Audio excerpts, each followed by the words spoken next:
Name that tune. Good morning, guys and gals. My name is Rocky, and this is Rise and Shine. I'm coming to you live today from a new location. It's true. I have moved temporarily to my friend's place. They're out of town for a few weeks, and so I'm house sitting for them. And which is great because it's like, let's see, it's like a big place with big tall ceilings. And things like that. So that means I have company and I can cuddle something. So these little guys are no longer safe. The cuddle is on. Yeah. Yep. So that's what's going on over here.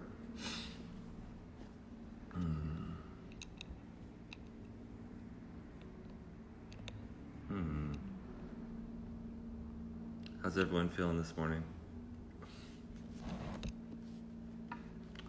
Bom dia.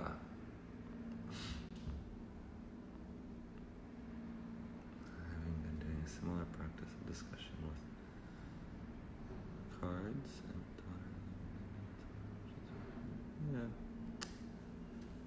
yeah. I think it took me a while to realize that, and this is a recursive theme in my life, that you can do everything right, whatever that means. I mean, you can practice yoga and you can journal and you can do your EFT and you can go to therapy and you can pull your animal spirit cards and you can do your breathing techniques and you can still experience stress and fear and worry and none of those. When I first started practicing yoga, I was 18, and I was pursuing a career in the entertainment industry as an actor, and I really wanted to be successful, and I really thought that I had the talent that it took to be successful, and I was committed to working really hard and doing whatever it took to be successful.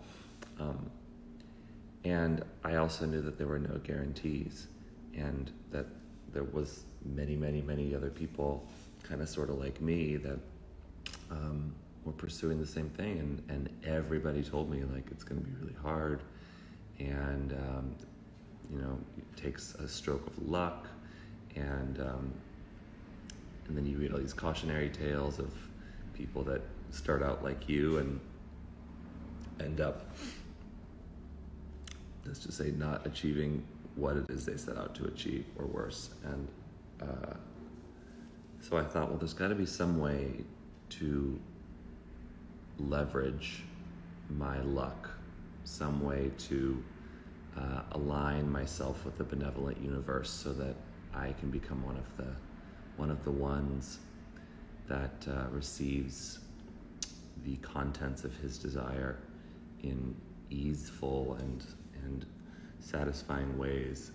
And when I found yoga and a lot of these practices and self-development practices and law of attraction and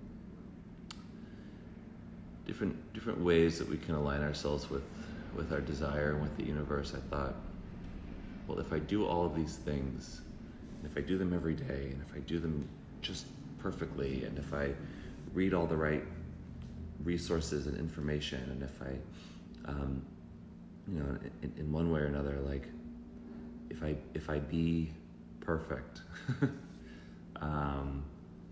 then I'll be set. I'll be taken care of. And in many ways, it's true. I am always taken care of. And in many ways, it's been not true at all. That my understandable but somewhat naive thinking was that I could render myself somewhat immune from heartbreak and the human experience and stress and worry and disappointment and all the things that are very real and I wouldn't say real, but that are common and necessary and part of being embodied. So even now, I think in response to our current situation, I assumed that I could get out ahead of it and stay big and stay connected to my heart and stay empowered and stay motivated and inspired, and I could thrive throughout this. And for the most part, that's been true. And I've remained pretty diligent in doing the things that I know to do that result in personal thriving. And I've had my moments, I've had my crashes, I've had my breakdowns, I've had my human moments as well. So doesn't mean that we give up, doesn't mean that we stop doing these things. It's like you can brush your teeth in the morning and be like, at the end of the day, there's gunk all over your teeth again. You gotta brush them again. You can brush your teeth at night and you can wake up and there's like bacteria and stuff that's grown in your mouth overnight while you were resting. So in the same way, we do what we do, understanding that it's not a one-time thing and that gunk's gonna build up again and the unexpected will occur. And then we do it again, and then we do it again, we do it again. So shout out to doing it again, shout out to being here. Topic of reflection today is relief, the notion of relief. I, for many years, have studied the teachings of Abraham Hicks, law of attraction teachers, and a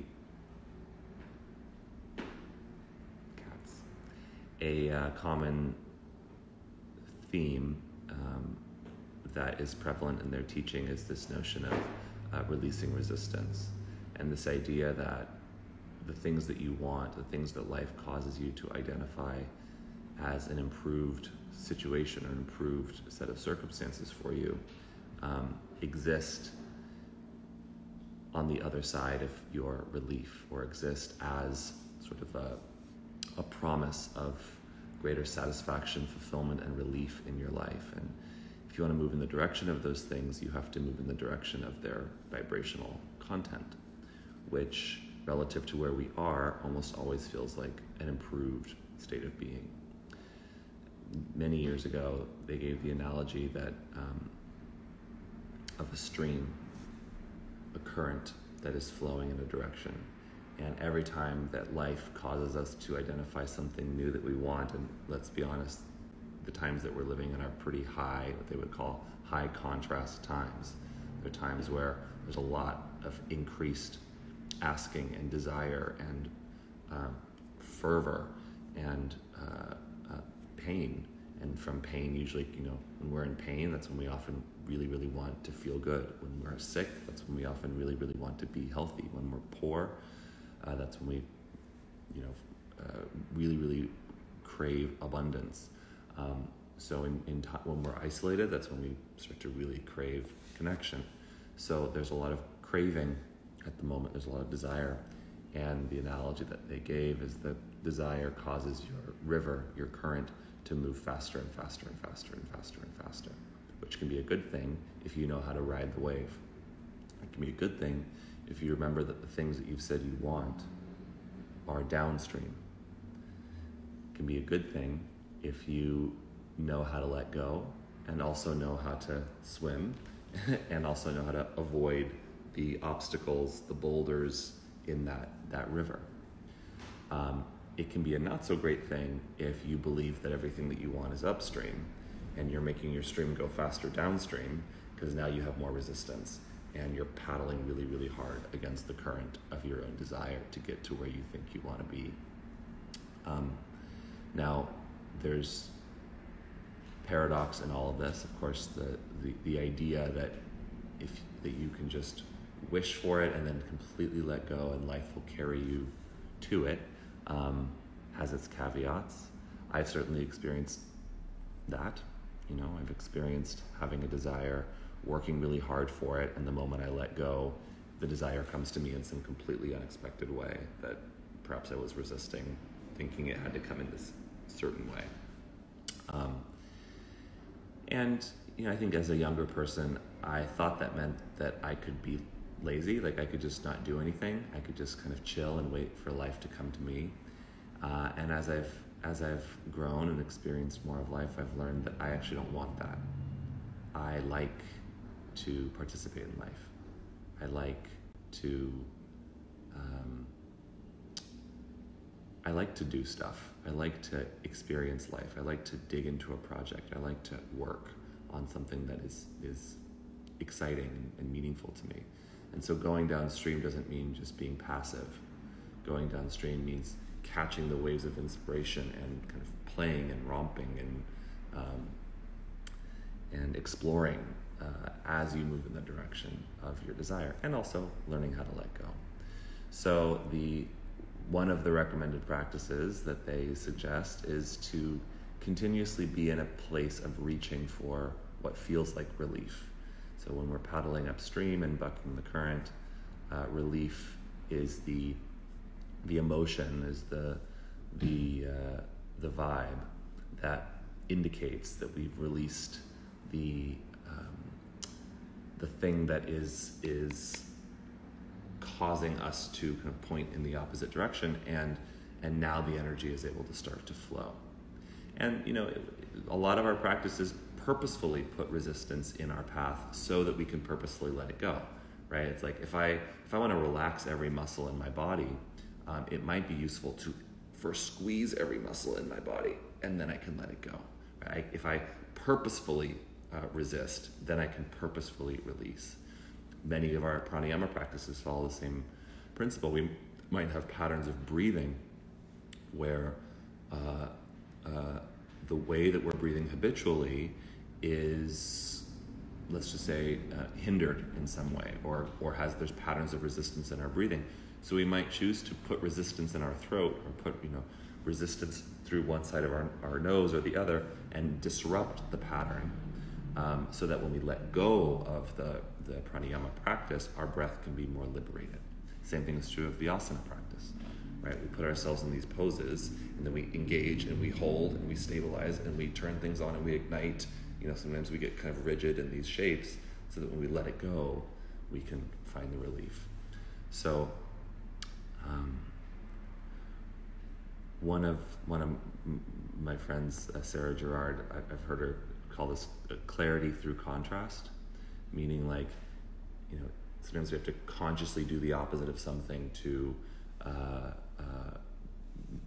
be able to experience the thing.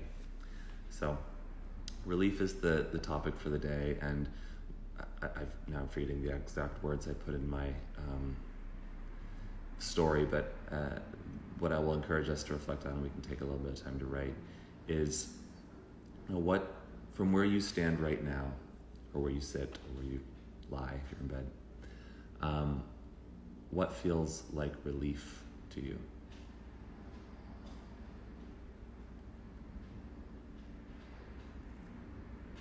Just leave it at that. Does that feel like a thought? The thought that what if all is well? What if everything's going to work out? What if I'm right where I am meant to be in this moment? That could feel like relief. Maybe it feels like an action, like a bath or a hot shower or a cup of coffee or da.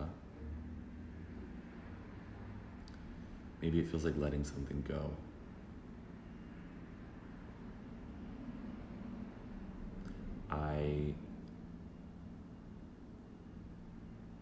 I'm a person with many different interests, and I'm also a person that seems to want to pursue all the many interests I have, from teaching yoga to playing music, performing, dance. Even with yoga, I want to facilitate these practices. I also like to educate and work with other teachers. And I also desire a robust, dynamic social life as well. Even the way that I practice. I like restorative, I like yin, I like hatha, I like the, flow-based practices. I like to weight train, I like to lift, I like calisthenics, and because I appreciate such diversity in my life, there is a part of me that expects every kind of category of my life to be equally full. It can look like overachieving. When this whole thing started, I thought, oh, how nice, the relief of some time off, the relief of some free time to just play. And after about 2 weeks, I had managed to fill all of my time with different projects. And even projects that were meant to be fun and creative became scheduled and regimented. So it just occurred to me yesterday, I was talking to a friend, I was like, oh, I could take a day off. I'm my own boss. I could say, tomorrow I'm not doing any work. I'm taking the day off. I'm going to sit here and read, and maybe I'll take a bath, and maybe I'll walk to the park, and it feels like relief. It also feels a little scary because there's plenty of work to be done and plenty of deadlines to hit, and plenty of people that will be texting asking where certain things are that they are expecting. So that might not feel like relief, but it's a moving target, and it's something that I think we have to be willing to move in the direction of, if we want to at least allow the success in our lives to come with some degree of ease and freedom and satisfaction. So, take a few minutes, reflect on the topic of relief. What does relief mean to you? What does relief feel like to you relative to where you are? And if you've been someone that's been lying around and lacking motivation, motivation could feel like relief. Like if you've been feeling kind of lethargic and listless and depressed, feeling full of life and feeling excited again and feeling turned on and feeling connected and feeling on fire about something, that can feel like relief too. So relief is not always passive. I'm going to turn my mouth off now, which feels like relief to me. I'm going to turn you guys into something.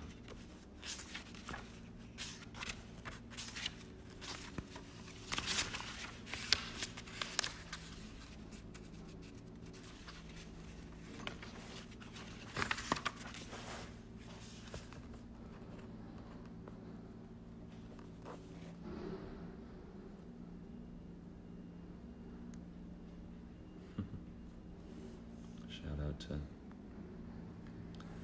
you fellow pittas out there.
how I typically work with these cards, with any card, the Animal Spirit deck, is I just shuffle the cards and I kind of wait for one to pop out. I'm an excellent shuffler, so sometimes it takes a while for one to pop out. But if you particularly have a question or something that you're wanting to explore or know more about, or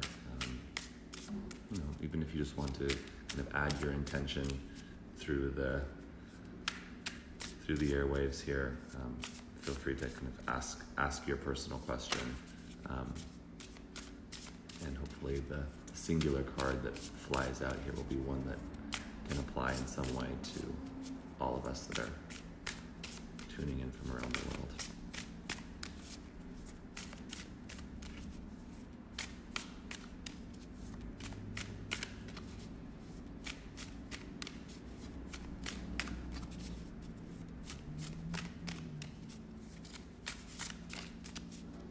Are you asking a question?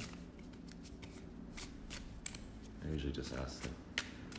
Messages from the animals, messages from spirit, like what is it that I can benefit from hearing or knowing today? Ooh. 2 cards just flew out. One of them was the card from yesterday, which is Fire Ant. So if you want some more information on Fire Ant, check in yesterday's session. But the other one that popped out is a new card for me that I have not yet explored. Frog. Let's see what Frog has to say. This would be a... what card is that? Is that water? Water card.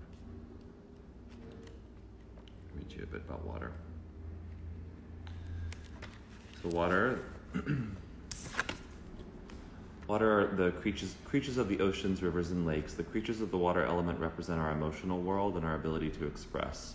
These cards point to relationships, love, boundaries, creativity, the river, the stream, our flow, if you will.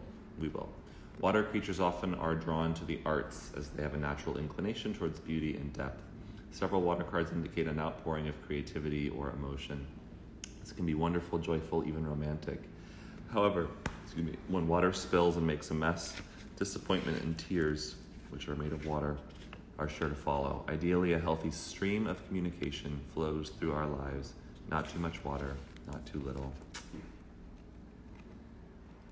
Tell you what, every time. So, frog. Frog. Ooh. Okay. So the frog is about clearing, cleansing, and healing. The frog and the water element are almost inseparable. The frog spends its first months of life entirely within this healing element and then emerges to rest on land. But no matter how earthly the frog becomes, its need for cleansing and rejuvenation is regular. Frogs tend to become overworked and undernourished. So, it's vital that such sensitive creatures practice self-care. This card is a reminder that water helps us cleanse, forgive, and release. Time to dive in. Frogs aren't meant to carry a heavy load. When in balance, frog energy clears energy and enthusiasm for life. When out of balance, you can feel depleted or running on empty. To bring into balance, lake, river, ocean, or bathhouse. So there you go. If that is not soups on brand this morning, I don't know what is. Water element, step into the flow. Release and be nourished. Also, oh my gosh, if any of you guys checked out the song I posted yesterday, I posted a cover of a song. What's a mashup of one of my Sanskrit mantra chants called Mukti Mantra, and a song by Lauryn Hill called Just Like Water. It's about bathing in water and being cleansed and rejuvenated by water.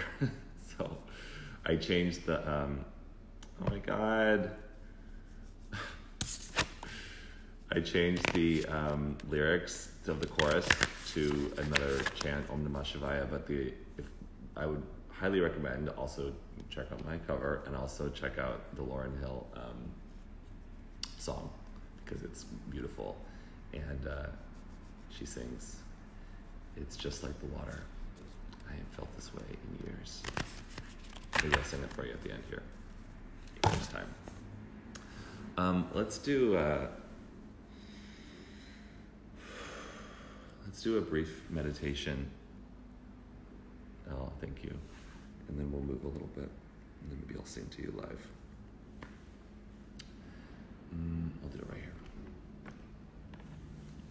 So take a comfortable seat. And take a deep breath in.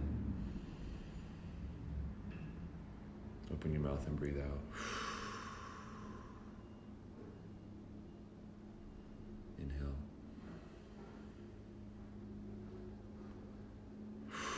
Exhale. Emily, you always have me laughing. Inhale. Exhale. Close your eyes.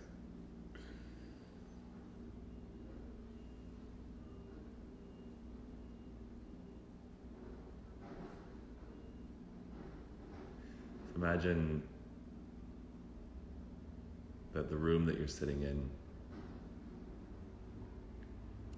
was sealed to some degree. So if you have windows open, you keep the windows open, but imagine that the room was somewhat sealed.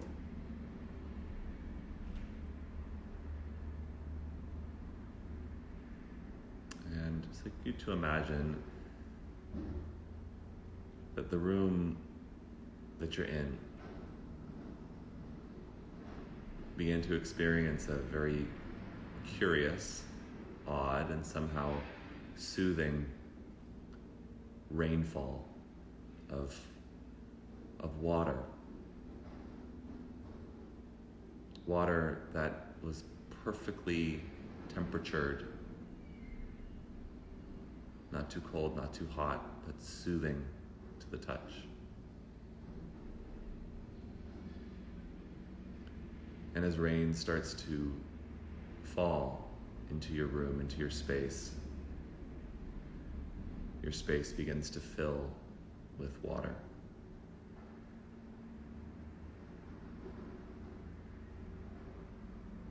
As water fills the room,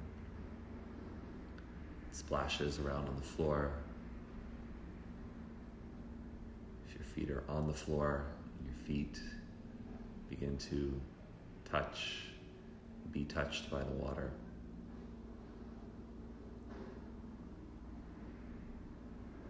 As the water starts to fill the room, it starts to move up from your feet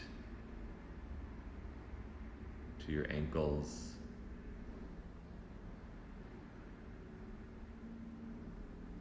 up your legs and around your seat.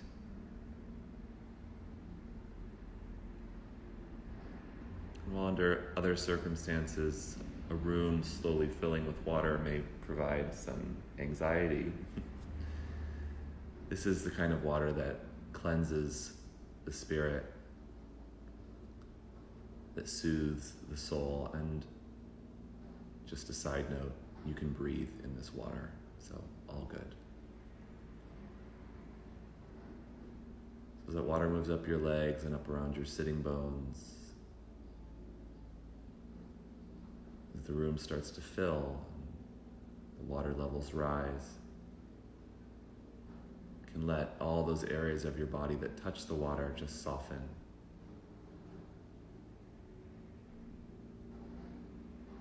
As if your body just says, ah, as it receives the cleansing water. And the water levels continue to rise, surrounding your pelvis and your low belly, your low back. As the water continues to rise up around your navel, your abdomen, your ribs.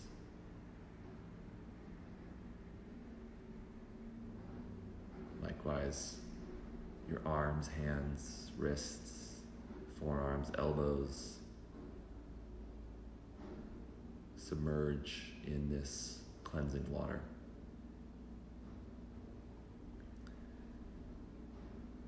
The water can continue to rise up around your ribs, your sternum,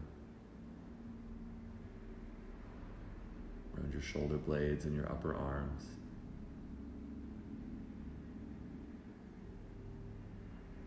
Around your shoulders, collarbones. Up around the circumference of your neck, the water begins to rise up towards your chin.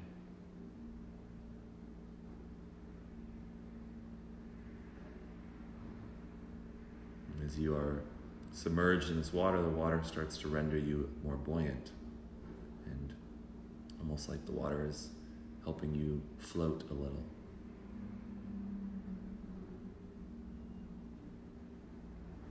You can imagine that water moving up now around your chin, your lips,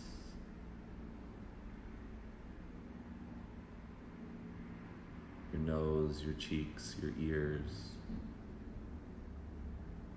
all the way up around your eyes, eyebrows, temples, around your forehead, and finally the water covers the crown of your head and you are submerged as the room fills with water.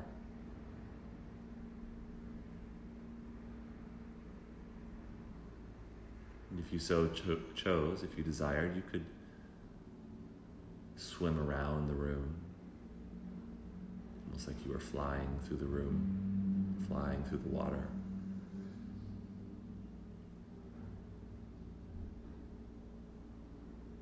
You might even be able to hear the reverberation of your heartbeat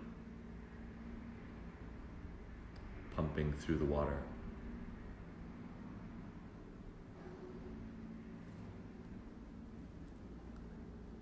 So let this water hold you, support you, sustain you.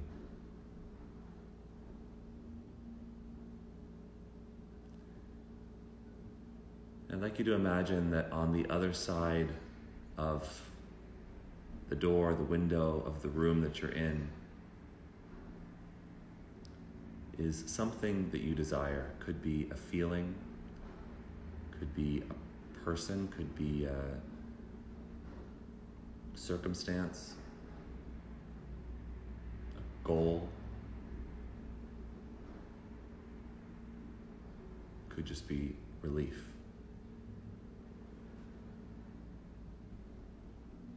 And imagine that it's right there on the other side of the door, on the other side of the wall.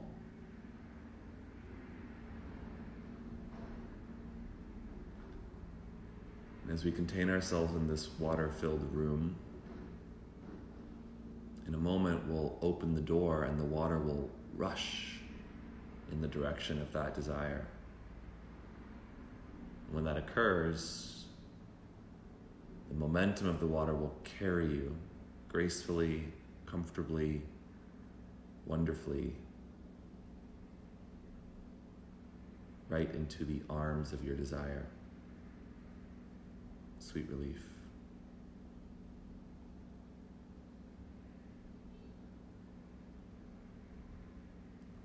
Take a deep breath in.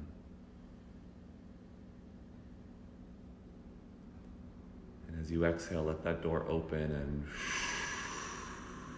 let your body, the water, flow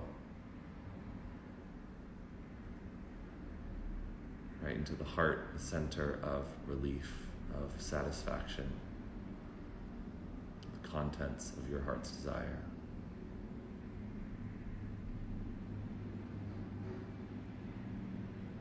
And if you got stuck halfway as the water emptied the room, you can do it again. Deep breath in. Let go as you exhale. And flow. And one more. Breathe in. let go, sweet relief.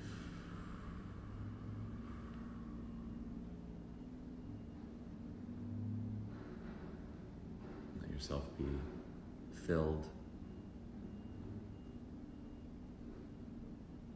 with the vibrations of relief, of satisfaction.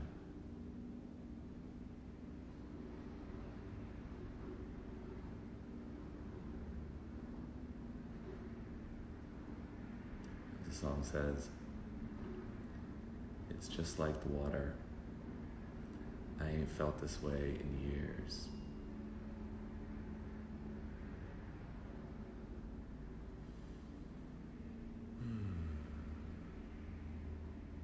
Softly, as you're ready, open your eyes.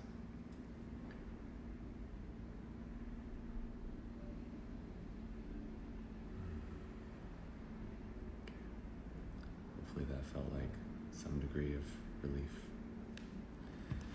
Just in case you can't get to a bathhouse or a lake today. If you can, come on, get it. All right, let's move a little. Let's flow a lot.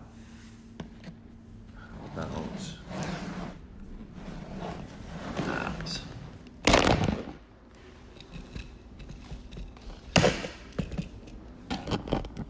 You guys, I'm so sorry I dropped you. It's not right. Hopefully we can move on from this. Process our feelings another time, but okay. All right. My glasses on here so I can hear and see. Can you guys hear me from here? Feel free to give me a thumbs up if you can hear me okay. I felt this way. Cool. So I'm going to practice on a mat today. It's one of those kind of days. Probably just going to move for about 10, 15 minutes. You don't need to use a mat. If you have a mat, you can use your mat. Okay. Let's begin in child's pose. So come onto your hands and knees, point your toes, and sit back on your heels. You can reach your arms in front of you or down by your side. You can also rest your head on your hands. Take some deeper breaths. Child's pose is a pose of prostration. It's a pose of surrender. It's quite literally the gesture of bowing down or falling forward, sort of the Sanskrit translation. It asks us to consider the forces that we wish to surrender to. It could be the flow of our life, the flow of our desire, relief. Give yourself a moment of repose, of surrender, connection with the earth.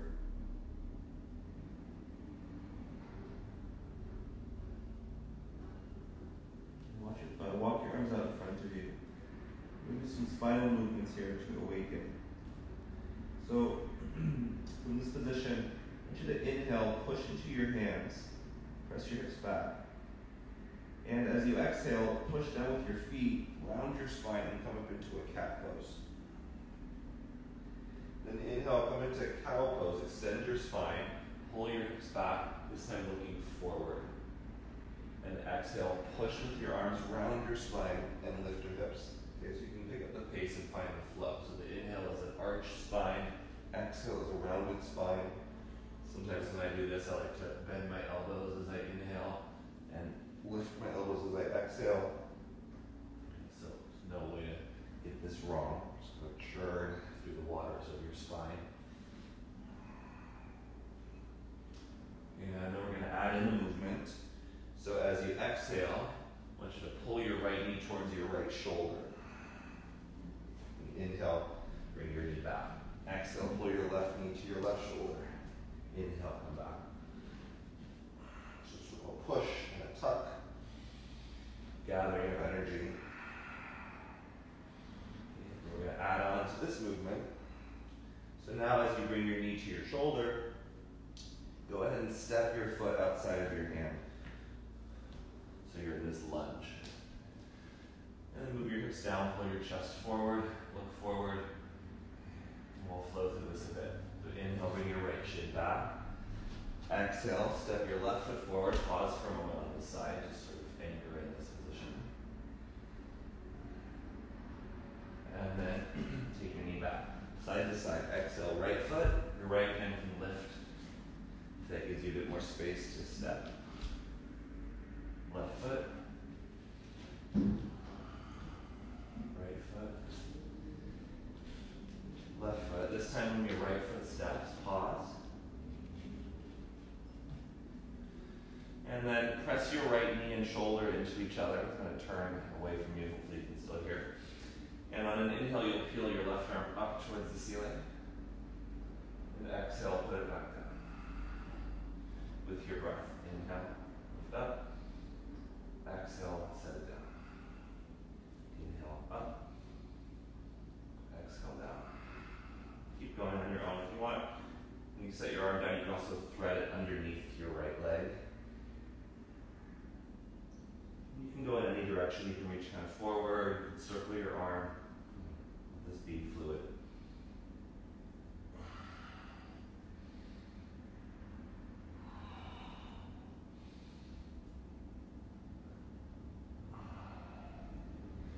And then step back, take your left leg forward.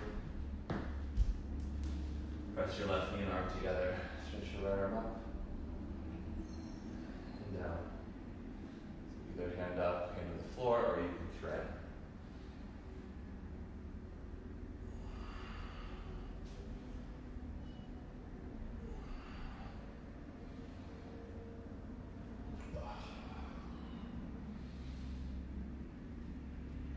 You can bring your hand down. And bring your left knee back. Lift your hips up and now come into downward facing dog. Pedal through your legs. We're going to create a similar rippling movement through our spine.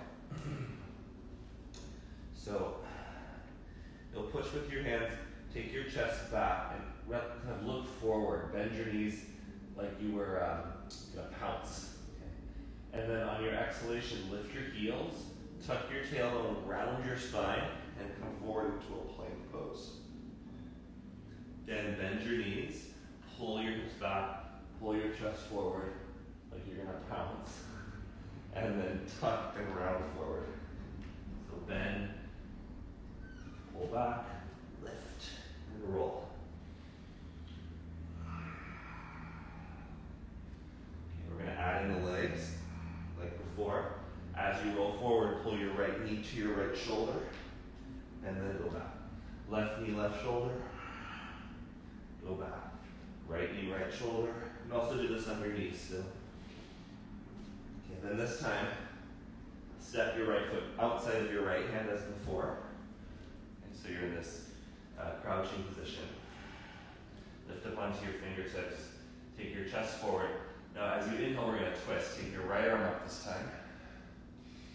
And as you exhale, thread your right arm underneath your left arm. And you can pull your hips back and possibly straighten your right leg a bit. And then go with your breath. Inhale, arm up. Exhale, thread under.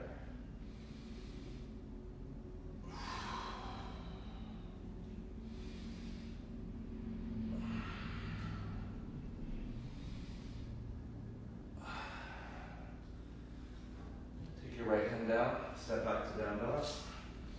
Exhale, left knee, left foot outside of left hand. We'll twist, left arm up, and then thread under your right arm and move your left leg towards straight. Go back and forth a few times. I'm going to keep the time here, make sure we're good. Yeah, I like the black tattoo. Reminds me of the dragon from How to Train Your Dragon.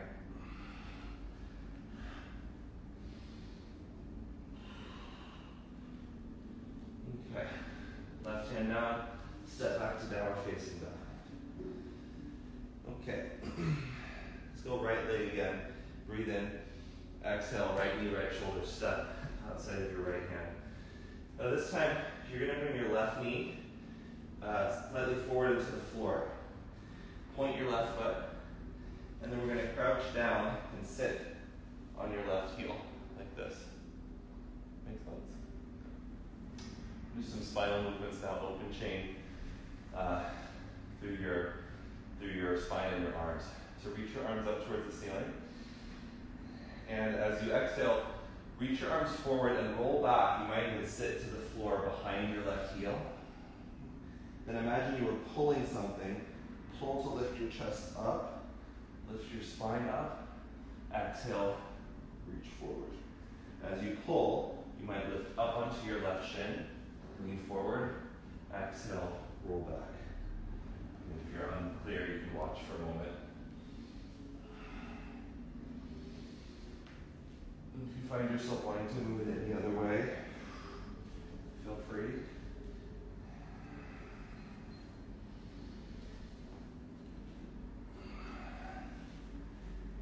Let's lift up onto our left shin, up onto our right foot.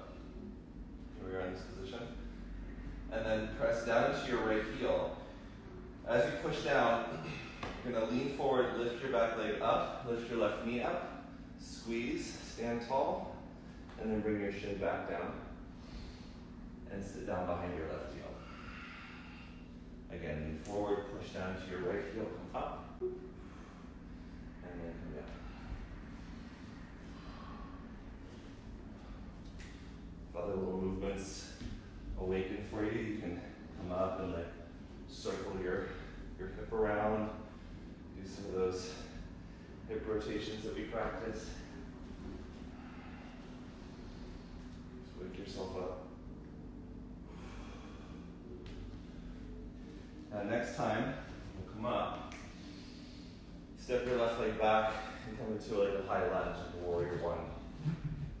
Stretch your arms up, reach up. Exhale, reach forward, round your spine. Again, so churn, like you're churning through water. Like you're swimming. Move in any plane. Move sideways. I'm lunging into and out of my right leg.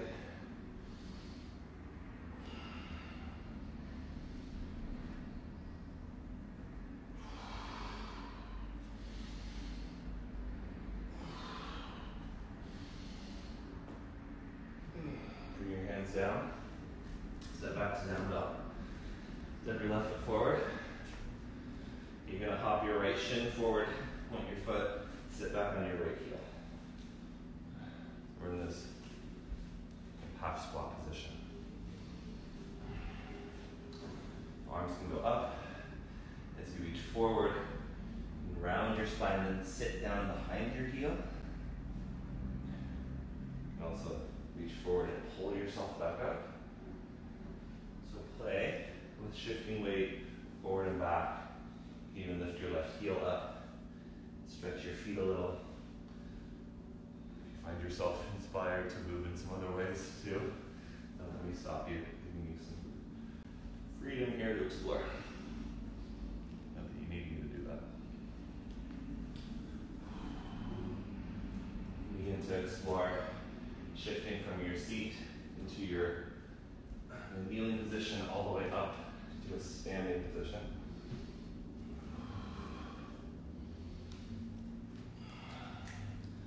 You can use your hands to do this. Use your hands.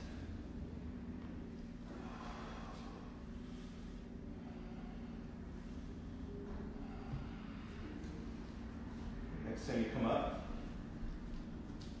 step your right leg back. And move your arms, move your spine. Stretch to these lunge positions.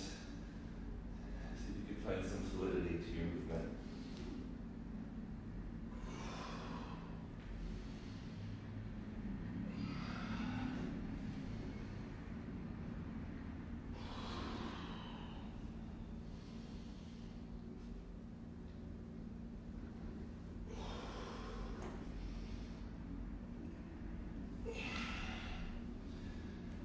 Hands down, step back to downward facing dog. Bend your knees, launch forward to plank, and then let your hips move towards your wrists, come into an upward facing dog. Point your toes, stretch the front of your body.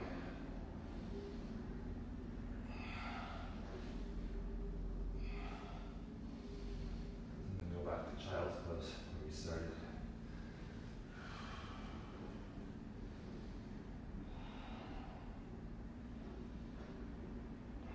Slide your hands back under your shoulders. Press yourself up to a seated position.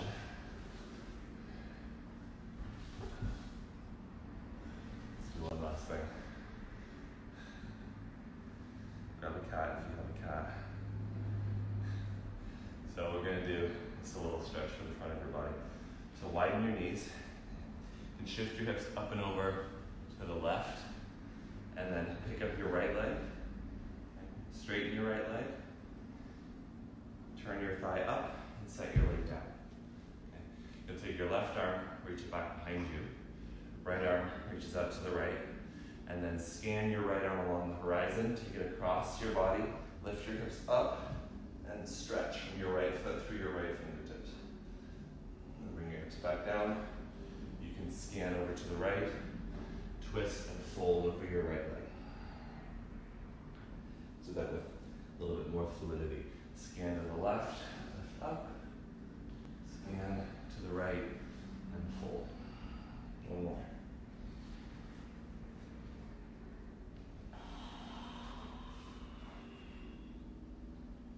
Come to the center. Lift your right leg, turn it in, bend your knee, set it back down, so you're in this staggered position. And we'll switch sides. So lift up onto your shins.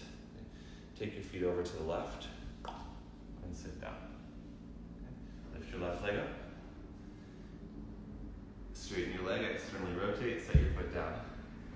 Sort of just like a glorified way of switching sides, but gives your hips some nice functional rotational movements. Right hand behind you, sweep your left arm across, lift. And then hips down, slide over to the right. Back and forth, or to the left, rather.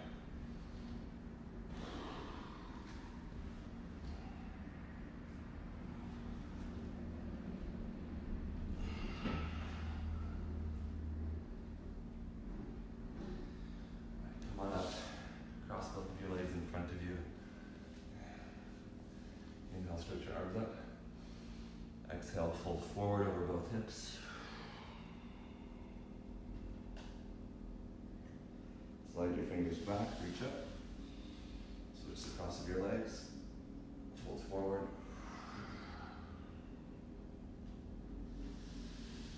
Slide your way back up.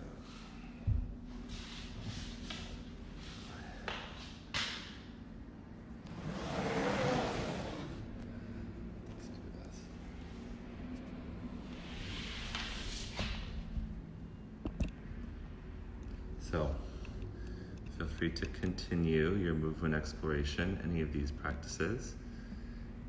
We'll close out here together, call it a day. We rose, we shone.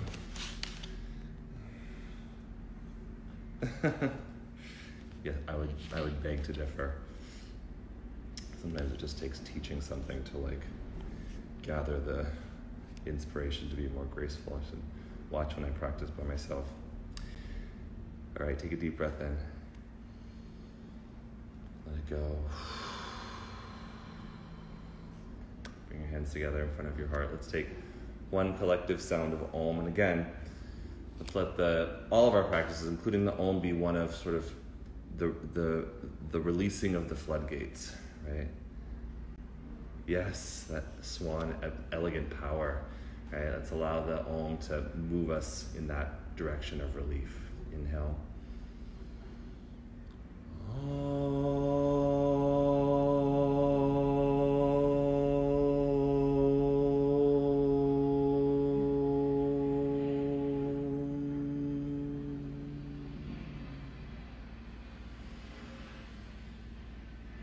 Lift your heart, bow your head.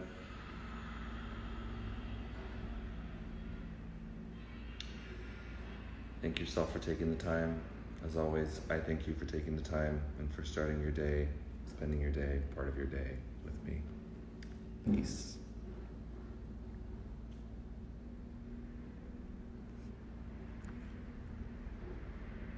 How about that?